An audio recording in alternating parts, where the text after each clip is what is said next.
Selamat datang di Halo Timnas teman-teman semuanya. Kita akan kemudian juga menghitung-hitung lagi pertandingan-pertandingan selanjutnya akan bernasib seperti apa setelah pertandingan melawan Australia. Yang jelas posisi kedua di klasemen grup C akan kita incar untuk kemudian bisa lolos langsung ke Piala Dunia 2026. Kalau enggak, nanti kita harus ikut ke babak keempat ya kan, akan tambah riweh lagi. Jadi targetnya posisi kedua seperti apa yang dikatakan oleh Pak Erick Thohir itu adalah target yang paling oke. Nah, di laga melawan Australia tadi kita ada beberapa cerita menarik nih. Salah satunya ini nih. Kan kita sama-sama tahu nih ada banyak sekali pemain-pemain Eropa di tubuh timnas yang kemudian ibaratnya kalau misalkan dihitung-hitung ini skuadnya nilainya 600 miliar katanya.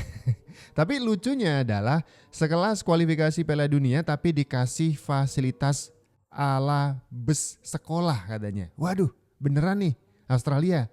Cuman ngasih bus sekolah untuk jadi transportasi timnas. Bukan 3. Heboh, skuad 600 miliar naik bus sekelas AKDP. Australia menjadi sorotan karena memberikan fasilitas yang dianggap netizen kurang layak kepada timnas Indonesia.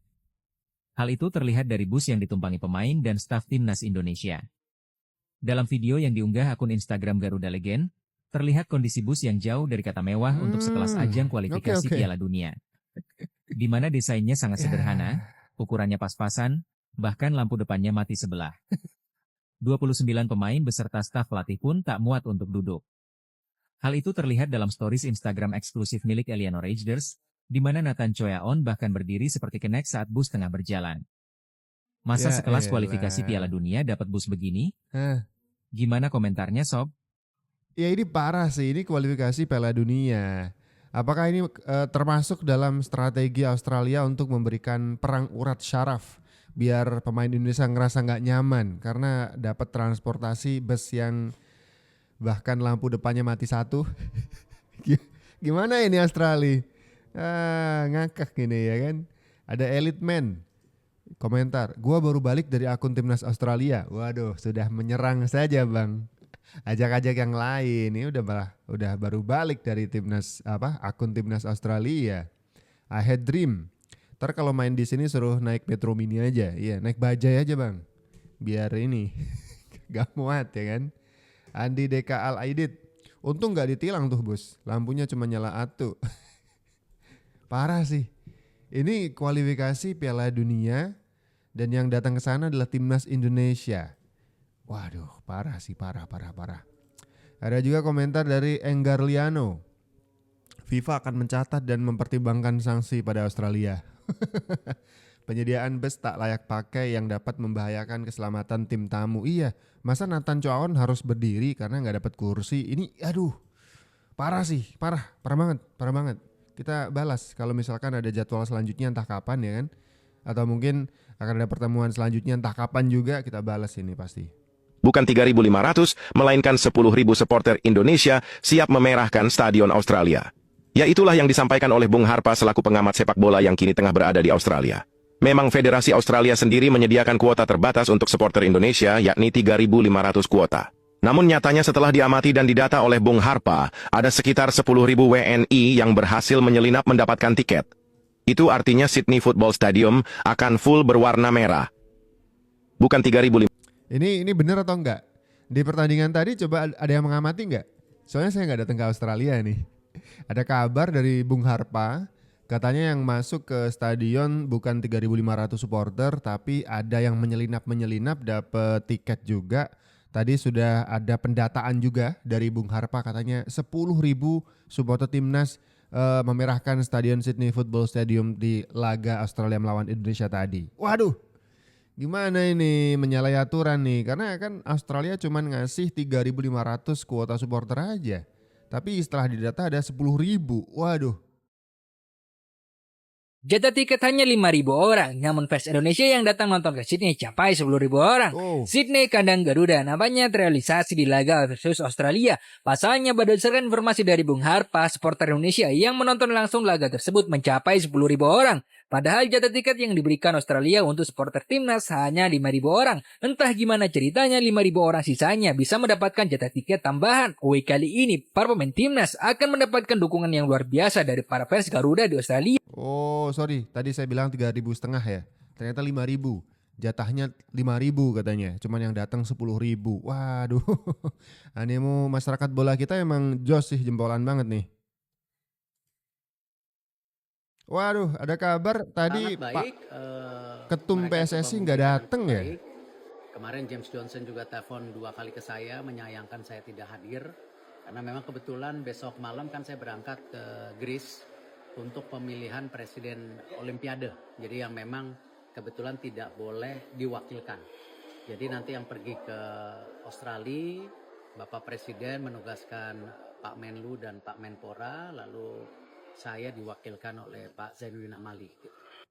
Oke, jadi cuman ada Pak Menlu, Pak Sugiono, Pak Menpora, Pak Dito, dan kemudian Pak Erick Thohirnya justru diwakilkan karena dipastikan tidak hadir ya kemarin ya.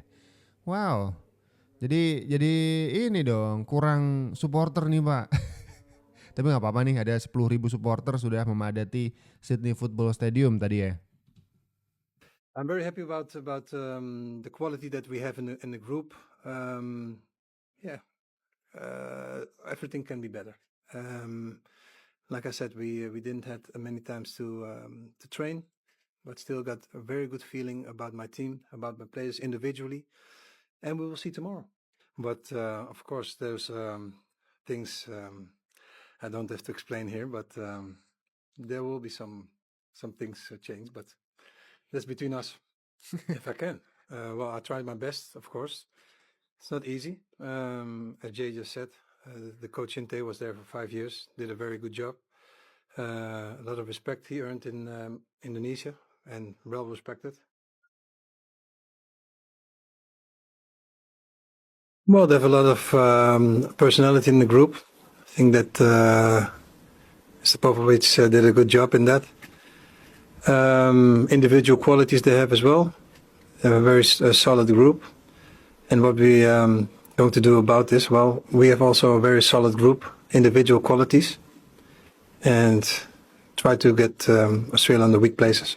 Well, I tried my best, of course. It's not easy. The coach Inte was there for 5 years, did a very good job. Oke, ini adalah press conference Patrick Kluivert sebelum laga timnas Australia versus Indonesia ya. Bagaimana Coach Kluivert ini merasa pede, percaya diri banget karena ada kualitas individu yang dimiliki oleh masing-masing pemain Indonesia juga bisa diandalkan. Jadi membuat sebuah tim yang oke punya nih, layak untuk menang melawan laga Australia tadi.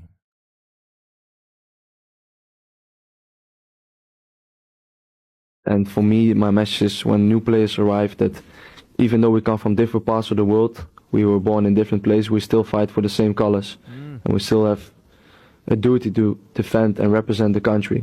So that's more or less what I'm saying. And I think everybody that has arrived now, even though it's been a couple of days and already before with other new players that arrived, I think they've integrated really well in the group. And I think the vibe in the group is really well as well. Bang, coba bang, tolong bang, bahas bang. Ini netizen udah kebangetan nih bang. Bercandanya udah mulai gak lucu nih bang. Ke Quentin Jacoba nih bang. Pelatih fisik timnas Indonesia nih bang. Ini gue bikin video ini lagi puasa nih boy. Semoga gak marah-marah ya. Mari kita bahas boy. Ini gue waktu pertama ngebahas Doi datang ke Indonesia boy. Gue jujur sebenernya gak ngerti ya maksud dari komentar netizen tuh apa. Azril siapa ya gue gak tahu. Tapi setelah gue perhatiin ya lama-lama ya. Arah dari bercandanya ini udah mulai gak lucu nih boy. Karena secara postur dan fisik ya. Emang si Quentin Jacoba ini ya jimbro banget, jimbro. Terus konotasi jimbro ini kan di Indonesia lo tau lah. Gue aja kalau misalnya nge-story nge-gym tuh ditanya. Suka ada cowok-cowok yang gitu gak? Kocak orang-orang ngomong kayak gitu orang-orang yang gak pernah nge-gym aja. Ini gue yakin boy, yang komen-komen begini tuh gak mungkin orang-orang sumuran gue, sumuran kalian. Yang pola pikirnya tuh udah terbentuk gitu. Yang sahur sama buka puasanya pakai protein. Nggak cuma nasi sama kangkung doang. Ini feeling gue nih ya, nih yang komen-komen ini paling anak-anak kayak begini boy. Orang-orang yang emang satu nih ya jarang makan enak udah jelas. Dua itu emang nggak punya temen. Ya inilah Quentin Jacoba kan secara penampilan emang agak nyentrik ya. Alisnya tebel banget, agak jimbro. Ini badannya, ya namanya pelatih fisik mesti gimana sih? Kan mesti ini keker juga. Ngebuktiin kalau dia tuh juga bisa ngelatih fisiknya sendiri gitu. Cuman dikomenin sama netizen Indonesia yang agak, aduh jangan dong. Jangan ke fisik. Ya memang pelatih fisik sih. Cuman itu merendahkan, jangan gitu dong. Harusnya kita dukung nih. Ini tim pelatih yang oke, bawaan dari Patrick Kluivert. Kita doain masing-masing dari orang yang dipercayai ya sama Patrick Kluivert untuk menjadi asistennya, menjadi pembantunya itu bisa ngebantu bener apa yang diinginkan oleh Kluivert akan tim ini nih. Kan gitu harusnya itu totalitas support, bukan nyinyir. Iya, iyalah.